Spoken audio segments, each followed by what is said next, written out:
Hello, welcome to competitive cracker. ഞാൻ ആതിരാർച്ചന. ഞാൻ മേഘ. ഇന്ന് നമ്മൾ ഡിസ്കസ് ചെയ്യുന്നത് JDC പരീക്ഷ കഴിഞ്ഞ് ഇരിക്കുന്ന ഉദ്യോഗാർത്ഥികളെ സംബന്ധിച്ചിടത്തോളം ഇനി അവരുടെ ഫ്യൂച്ചർ എന്താണ്, അവർക്ക് സഹകരണ മേഖലയിലുള്ള സാധ്യതകൾ എന്തൊക്കെയാണെന്നാണ് നമ്മൾ ഇന്ന് ഡിസ്കസ് ചെയ്യുന്നത്. അപ്പോൾ വീഡിയോക്ക് കിടക്കാം. അതെ, അപ്പോൾ JDC junior diploma in corporation എന്ന് പറയുന്ന യോഗ്യത നേടിയിരിക്കുന്നവരായിരിക്കും നിങ്ങൾ, അല്ലെ? അല്ലെങ്കിൽ നിങ്ങൾ നിങ്ങളുടെ പരീക്ഷകൾ എഴുതാനായി തയ്യാറെടുക്കുന്നവരായിരിക്കും. അപ്പോൾ നിങ്ങളുടെ മനസ്സിലുള്ളൊരു ചിന്തയായിരിക്കും, ഇനി ഇത് കഴിഞ്ഞാൽ ഞാൻ എന്താണ് ചെയ്യേണ്ടത്, ഞാൻ ഇനി എന്ത് കോഴ്സ് ചെയ്യണോ, അതോ ഞാൻ ജോലിക്ക് നോക്കണോ എന്നൊക്കെ ആയിരിക്കും നിങ്ങളുടെ മനസ്സിലുള്ള സംശയങ്ങൾ. അതിൻ്റെ ഒരു ഉത്തരവുമായിട്ടാണ് ഞങ്ങൾ ഇന്ന് വന്നിട്ടുള്ളത്. അതായത് CSEB എന്ന് പറയുന്ന കോർപ്പറേറ്റീവ് സർവീസ് എക്സാമിനേഷൻ ബോർഡ് എല്ലാ വർഷത്തിലും 3 പ്രാവശ്യമെങ്കിലും മിനിമം നോട്ടിഫിക്കേഷൻസ് പുറപ്പെടുവിക്കുന്നുണ്ട്.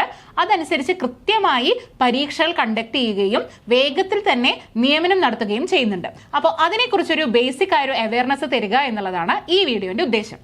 അതെ, നമ്മൾ കോർപ്പറേഷൻ പഠിക്കുന്ന ഉദ്യോഗാർത്ഥികളെ സംബന്ധിച്ചിടത്തോളം ഇങ്ങനൊരു സാധ്യത ഉണ്ട് എന്ന് തന്നെ പല ഉദ്യോഗാർത്ഥികൾക്കും അറിയില്ല. അപ്പോൾ PSCയെ സംബന്ധിച്ചിടത്തോളം സാധാരണ ഐച്ഛിക വിഷയമായിട്ട് നടത്തുന്ന പരീക്ഷകളുണ്ട്. അതുപോലെ തന്നെ അതിനേറെ സാധ്യതയും, അതുപോലെ തന്നെ മിസ് പറഞ്ഞ പോലെ വർഷത്തിൽ 3 തവണ നടത്തുന്ന CSEB ജൂനിയർ ക്ലർക്ക് ക്യാഷ്യർ പരീക്ഷയൊക്കെ നിങ്ങൾക്കുള്ള സാധ്യതകളാണ്. അപ്പൊ അതൊക്കെ നല്ല രീതിയിൽ നമ്മൾ എന്താണ് യൂട്ടിലൈസ് ചെയ്യേണ്ടതായിട്ടുണ്ട്. അതിന് ഏറ്റവും വലിയ പ്രത്യേകത എന്ന് പറയുന്നത് എന്താണെന്ന് വെച്ച് കഴിഞ്ഞാൽ ഇപ്പോൾ CSEB കൃത്യമായിട്ട് പറയുന്നുണ്ട്, അതായത് ഏപ്രിലിൽ വരാൻ പോകുന്ന നോട്ടിഫിക്കേഷനിൽ 100 മാർക്കിന്റെ പരീക്ഷയാണ് നടത്താനായി പോകുന്നത്. ഇതുവരെ 160 ചോദ്യങ്ങൾ 80 മാർക്കിന്റെ എക്സാം എന്നുള്ളതായിരുന്നു. എന്നാൽ ഇനി വരുന്ന പരീക്ഷയ്ക്ക് എങ്ങനെയായിരിക്കും? 100 ചോദ്യങ്ങൾ, ഓരോ മാർക്ക് വീതം 100 മാർക്കിനായിരിക്കും എക്സാം. അതിന് നെഗറ്റീവ് മാർക്ക് ഇല്ല എന്നുള്ളതാണ് ഏറ്റവും വലിയൊരു അഡ്വാൻറ്റേജ്.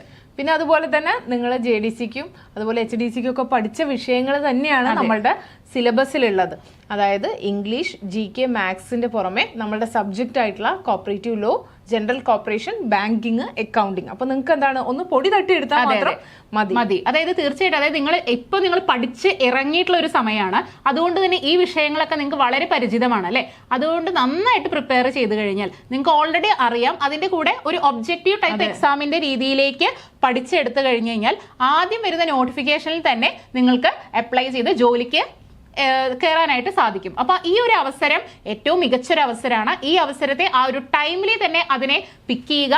മാക്സിമം കുറഞ്ഞ സമയം കൊണ്ട് തന്നെ പഠിച്ച് വേഗത്തിൽ തന്നെ ജോലിക്ക് കയറുക. ഏറ്റവും ചെറിയ പ്രായത്തിൽ തന്നെ ജോലിക്ക് കയറി കഴിഞ്ഞാൽ നിങ്ങൾക്ക് അത്രയും സീനിയോറിറ്റി കിട്ടും.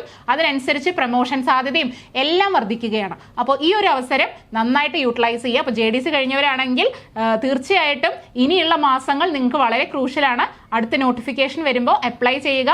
ഇവിടെ CC നമുക്ക് അതിനായി പുതിയൊരു ബാച്ച് റൺ ചെയ്യുന്നുണ്ട്. അതെ, ഇപ്പൊ മിസ് നേരത്തെ പറഞ്ഞ പോലെ തന്നെ നമ്മളെ സംബന്ധിച്ചിടത്തോളം ഒരുപാട് ബാങ്കുകളിൽ എന്താണ് നോട്ടിഫിക്കേഷനിൽ ഒരുപാട് ബാങ്കുകൾ ഉണ്ടായിരിക്കും. പക്ഷെ നമ്മളുടെ എയിം എന്ന് പറയുന്നത് നല്ലൊരു ഗ്രേഡ് ഉള്ള ബാങ്കിൽ ജോലി നേടുക എന്നുള്ളതാണ്. കാരണം ആ ബാങ്കിലെ ബിസിനസ്സും അതുപോലെ തന്നെ ആ ബാങ്കിന്റെ ബ്രാഞ്ചസ്, നമ്പർ ഓഫ് ബ്രാഞ്ചസും ആണ് പലപ്പോഴും നമ്മളുടെ പ്രൊമോഷനെയൊക്കെ ബാധിക്കുന്നത്.